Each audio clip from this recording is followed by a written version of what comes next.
Ronnie Eldridge. Welcome to Eldridge and Company.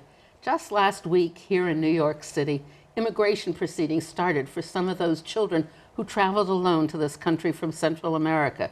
Texas and other southern borders may seem far away, but at least 3,500 of the 57,000 minors taken into custody have been released to families in our area. The obstacles these children face are well known to my guest, Professor Lenni Benson, a nationally known expert in the field of immigration law and political assignment, and founder and director of the Safe Passage Project at New York Law School. Welcome. Thank you so much. Excuse me for stumbling, but I just can't. I shouldn't stumble because it's an outstanding project. Thank you so much.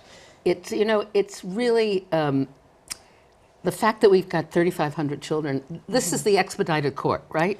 Right. It's called the surge docket by some of us. Surge docket. There are already children waiting to appear in this immigration court that are not part of that. Yes, there were 6,000 cases involving juvenile on the court's docket already, with 50,000 approximate the New York workload. And docket is a calendar, basically. Yes, what we say, there's 28 judges in New York. New York was very progressive as an immigration court and had created special dockets for juveniles. How is the immigration court set up? It's an administrative tribunal. The judges, though, have courtrooms. They are physically located at 26 Federal Plaza. It's a large office building, but the young people and their families or people in removal come into that building. And when they get into the courtroom, this is one of the reasons I started this project. On one side of the table, just like on television, there's the prosecutor. On another is an empty table where a child would sit alone or maybe with a relative who might have brought them to the court. And then there's an interpreter next to the child. And then the judge is on a raised platform. When they do the special juvenile dockets, they try to take their robes off and be a little bit friendlier. But I created the Safe Passage Project because I saw children sitting alone. Their feet didn't even touch the floor. They were white-knuckling the chair. Their eyes were darting all around. And the judge said to one little boy, "Who brought you to the court today?" And you could tell the child didn't want to answer because his mother had brought him, but she was afraid to come in the building because she was undocumented. So the court can't function when you have children, 11-year-olds, 7-year-olds, 3-year-olds sitting in a courtroom chair. This is a legal question, isn't it? Yes. Because it's considered a civil proceedings, I think I read, and not a criminal proceeding? Yes. Which mandates that you have representation with you in criminal court? Well, in criminal court you would have a public defender, but immigration laws since the founding of the country has been considered to be civil, and so there's no free lawyers. Congress does say you have a right to a lawyer, so you have a statutory right, but it says not at the expense of the government. So Safe Passage Project was created by me and to train lawyers and law students and interpreters and social workers to help support these children. You're a professor at New York Law School. Yes. And a clinic is when you work on 2 or 3 cases a year, right? Right. And the students work on it. That's but not what I do. That's not enough, No. right? I teach 4 courses full time. I teach first year civil procedure, administrative law.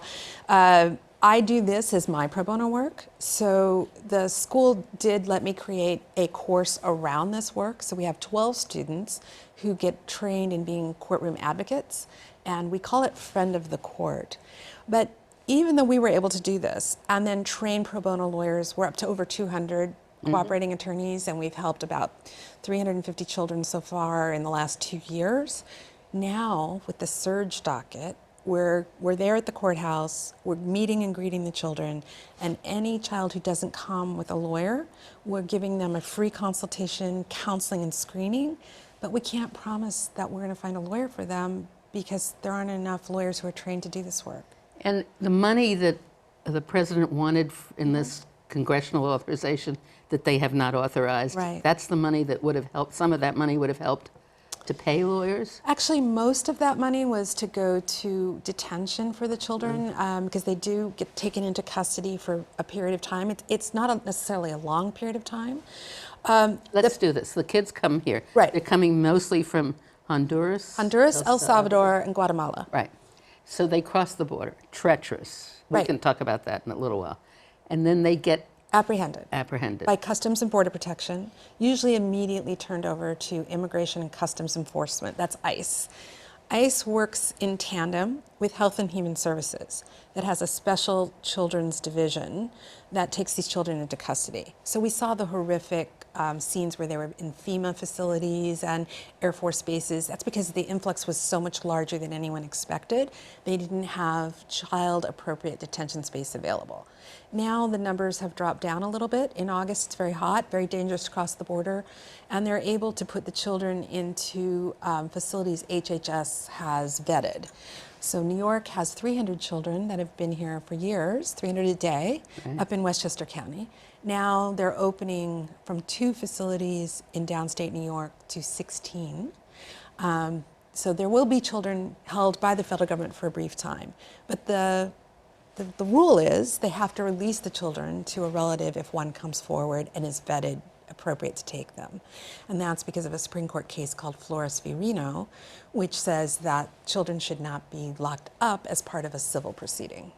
So the children come, though, because they have a relative, mostly. It's a mix. I've interviewed hundreds of children, or my organization has, right, in the last few years. We think about 40% of these children have a bona fide refugee claim. So they really are fleeing persecution. Some of them do not have family here. Their grandmother, their mother, their father said to them, I can't protect you, go. One young man, I'll call him G, just using his first initial, he's very religious, and he didn't like the criminal organizations in his country. This was Guatemala. And he went to the teenagers on the corner, kids he knew from school, and he started preaching to them. He said, Jesus will not forgive you for this violence that you're doing. And of course, they didn't like that challenge to their authority.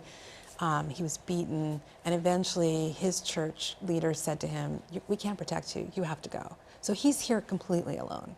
And when he's here alone, he's in one of these facilities. He was able to get released because a church organization came forward, and some adults agreed to sponsor him out of the release through this church network. So that's an example.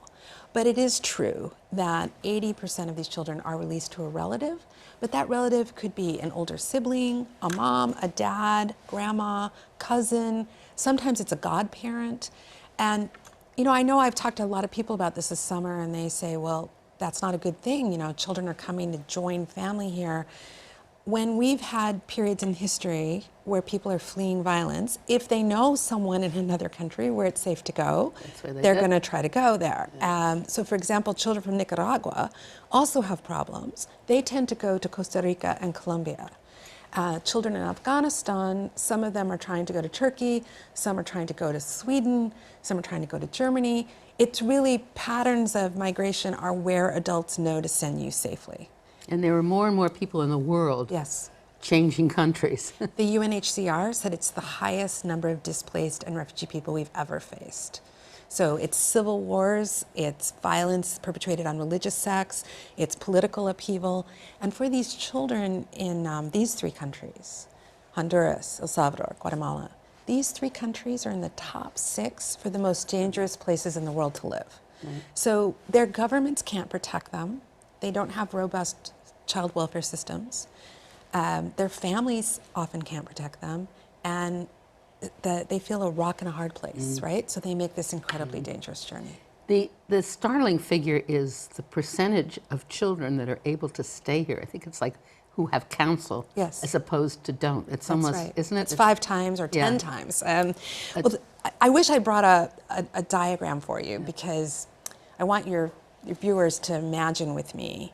I'm going to talk through the stages a child has to go to apply to stay here, and I want you to imagine an 11-year-old doing this on their own. So the 11-year-old's apprehended by Border Patrol, turned over to Health and Human Services, released, let's say, to grandma, and they have an order that says come to the immigration court. They go to the court, they see the judge says to the grandma, do you admit he was born in Honduras? And she says, yes, I do. Do you admit he doesn't have a visa? Yes, I do. Well, then he's deportable. So are you going to seek a way to stay here? And the grandmother says, he can't go back, he'd be in danger. So the judge hands her a stack of forms and says, you can go and apply at the asylum office for asylum. So now you got to go to a different agency and make that application. And then you're going to have a different interview. And at that interview, you have to bring evidence of why the child qualifies for asylum. So maybe people can do that on their own. Doubtful. If the child and the grandmother can't figure that out, if the asylum officer says, I'm sorry, you haven't given me a legal claim, it has to be persecution on account of one of the protected grounds: race, religion, ethnicity, or membership in a political social group. It's very particular social group. It's difficult legal theory. Then the case is going to be sent back to the immigration court. So now grandma and the little boy are back there, and the judges say, do you want time to find counsel, because you're going to have a trial in which the boy is going to testify and you are going to testify. Do you have an expert? How is an 11-year-old and a grandmother who may not be sophisticated about this pursue this? And that's just one. That's about 40% of the children. 60% of the children qualify for something called special immigrant juvenile status. This is a great, fantastic visa that Congress created to help children who've been abused, neglected, or abandoned by one or both parents. This is the trafficking. No, trafficking is even another protection. Oh, it's another one. This is one we've had in our law since 1990. It's because we were beginning to find children in foster care or children in our cities, our states, who really came on their own or were living with a relative but had no stable family to be returned to. And so we really are not going to deport a child to an empty place. There's no place to take them. So if a child who might qualify for this, it's fantastic, but the immigration judge is powerless to grant it. She has to have the child and the grandmother go to a state family court first. So the grandmother has to find her local family court, go there, and seek a guardianship order over the child in state court. So in Southampton or Suffolk County, that can take 4 to 5 months. In the Bronx, probably the fastest it could go is about 3 months. In Brooklyn, it may take 3 months. In Westchester, it may take 3 to 6 months. On average, we find that families trying to do this completely on their own, they may get pushed back by the family court, not because they're mean, but because the grandmother didn't bring the right paperwork. So now they're in family court. They have a trial before a family judge, and the family court judge is supposed to make findings that the child is in their best interest to stay here because they can't be reunified with one or both parents due to abuse, neglect, or abandonment. Those are legal terms. And so the grandmother's going to talk about the danger in Honduras, but she also has to give evidence of the harm the parents couldn't protect the child from, or the harm the parents inflicted themselves. Okay, we've only through step one now, from immigration court to family court. Now we've got a finding from the family court judge. Judge had a trial. She issues a certificate that says, this child is under 21, unmarried, can't be returned. It's sealed. You get copies of that. Now where does the child and grandmother go? They have to go to the USCIS, that's Citizenship and Immigration Service, not the immigration court. They have to file a visa petition. They have to wait probably 6 months for that visa petition to be adjudicated. Then they go back to the immigration court and they say to the judge, we've got the piece of paper that's a visa. And the judge will say to the government, do you want to terminate this case? The government will say yes. Then they'll say to the grandmother, now you have to go to the 8th floor of this building and apply for the green card. So when I mapped this out at the White House, when I was speaking at a briefing there, I could hear the gasps of the lawyers in the crowd. Because even a sophisticated lawyer needs training and guidance to navigate 3 separate agencies and 2 different court systems in order for a child to be protected. And the immigration court waits that whole length of time? They'll give continuances. They keep checking in with the child, so grandma and child have to keep coming back to court, which means missed days of school, missed days of work. The government's got a prosecutor there. But the judges want to be sure that they're making progress toward something. And so you have to bring proof that you're in family court, proof that you filed something. And doing this without a lawyer... being progressive Yes. is permissive. But in other parts places, of the country, they're doing orders of deportation. And what's sad to me about that is really the government is going to be inefficient here. Because if in North Carolina, I heard there were 300 in absentia orders. That means the child didn't appear at the court. And rather than send out the notices again to make sure they had the right addresses, or the children had reached their destination, the judge went ahead and issued the orders of removal. So that's good for the government saying we're tough on enforcement and we have this 300 children ordered removed.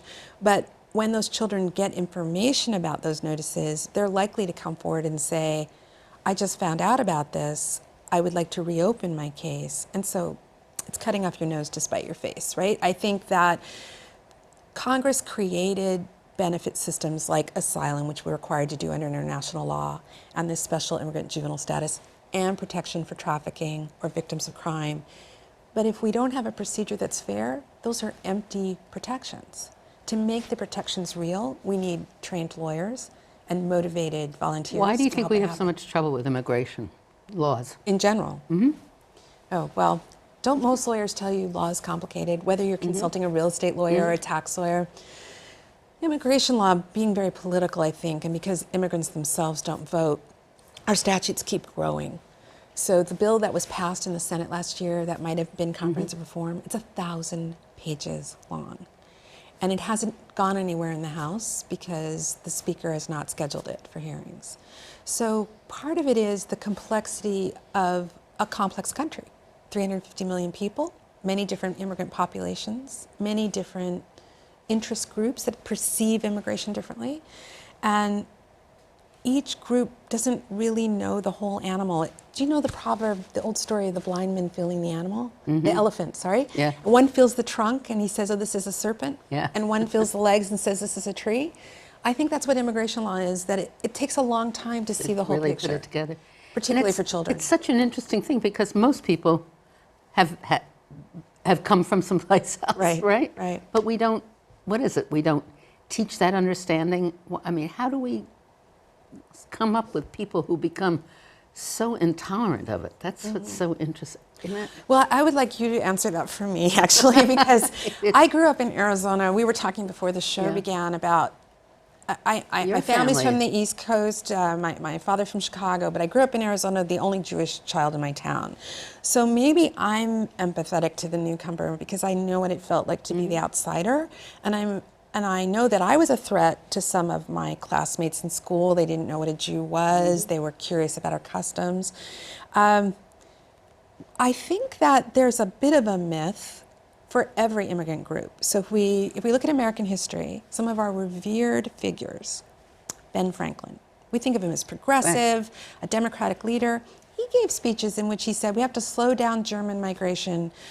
We're becoming too Germanized. He said he called them the Dutch. We need to have a moratorium on more Germans coming because we'll lose the English common law tradition. In our first Congress, one of the first bills passed was the Alien and Sedition Act because the Federalists who controlled the Congress were afraid of the French Revolution being exported into the United States. When we look at the police commissioner testifying to an immigration reform commission for New York in 1890, the police commissioner testified, we could end all crime in New York City if we just held back the Italians and the Jews from coming. So part of being people, Yeah, it's part just of the being it's- a society is the newcomer, we notice them. We notice their music, their language, their foods. And when we see 60,000 children on our border and the media is covering it, we began to feel invaded.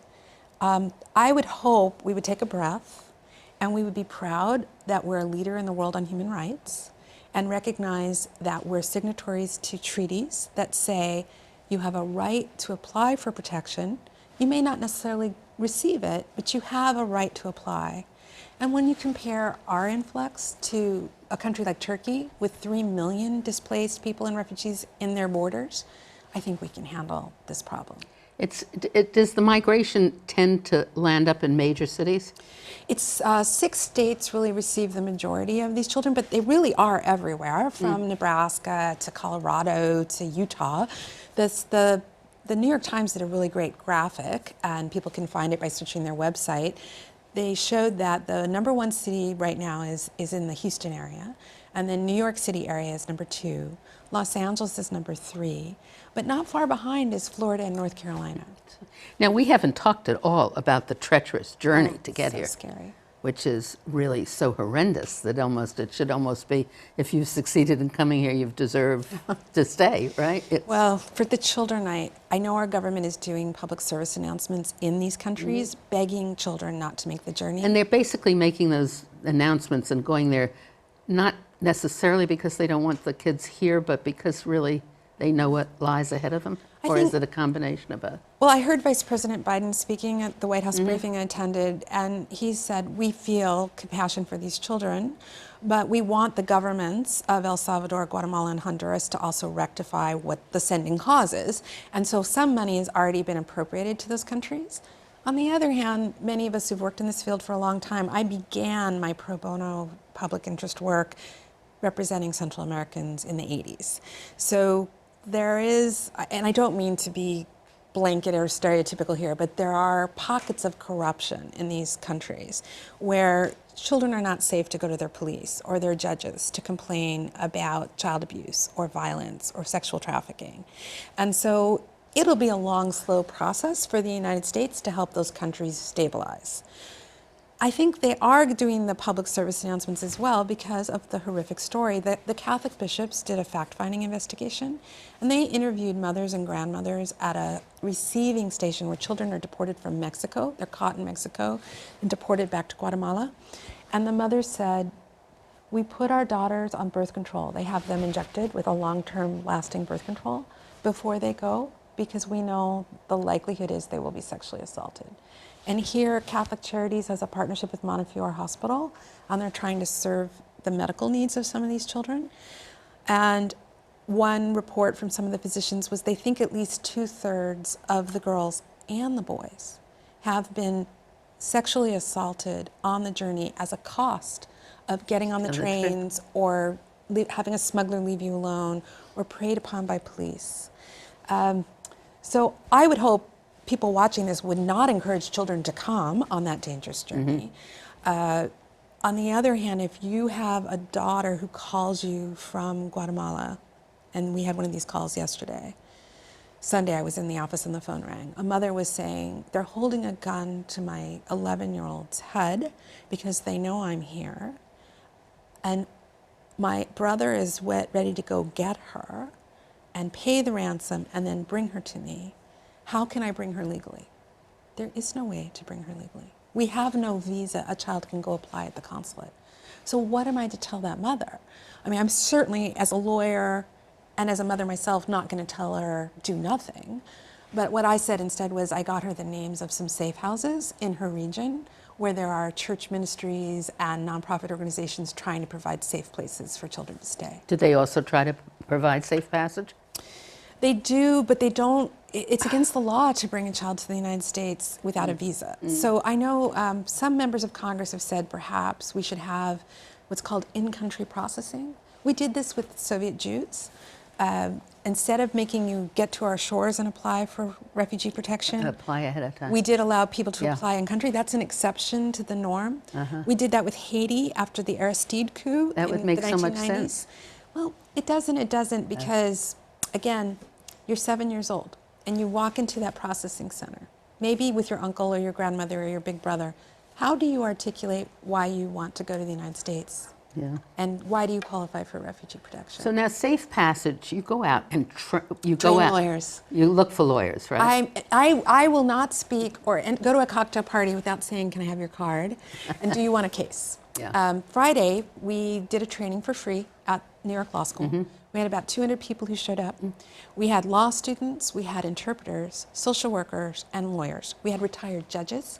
And we had the city's public advocate, Letitia James. She brought her entire staff. They have committed to taking cases. And they're running a project where they're asking volunteer lawyers to contact her. But people can go on our website, fill out our volunteer The form. website is?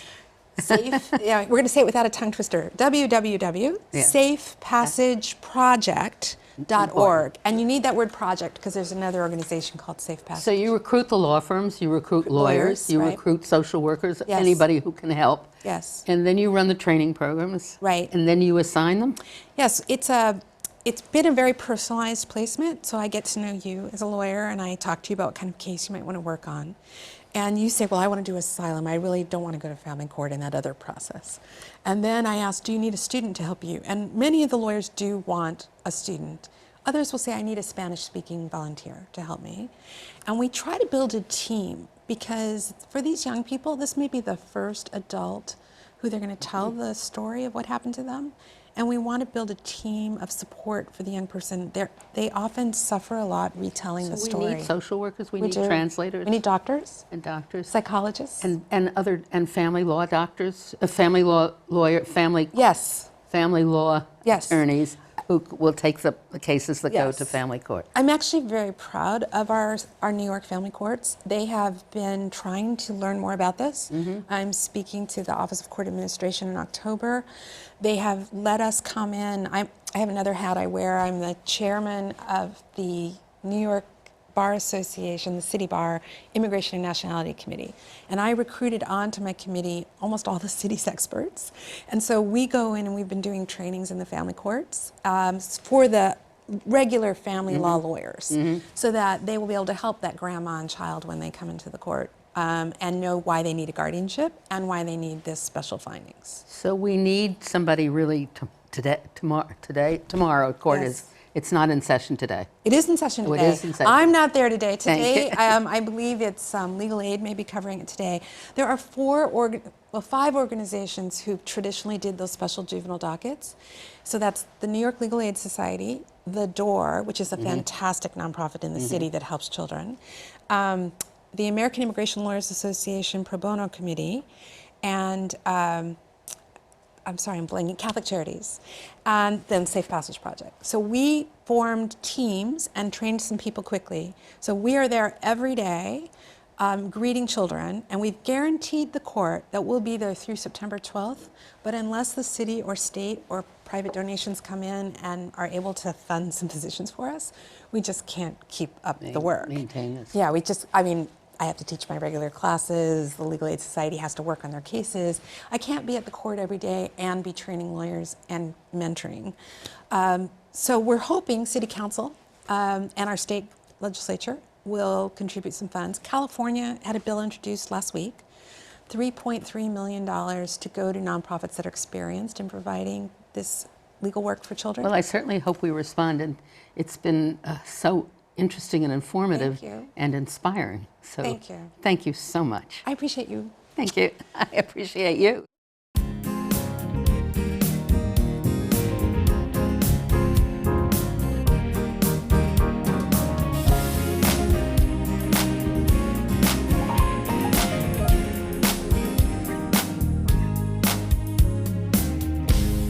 If there are any people you'd like to hear and topics you'd like us to explore, please let me know. You can write to me at CUNY TV, 365 Fifth Avenue, New York, New York, 10016, or you can go to the website at cuny.tv and click on Contact Us.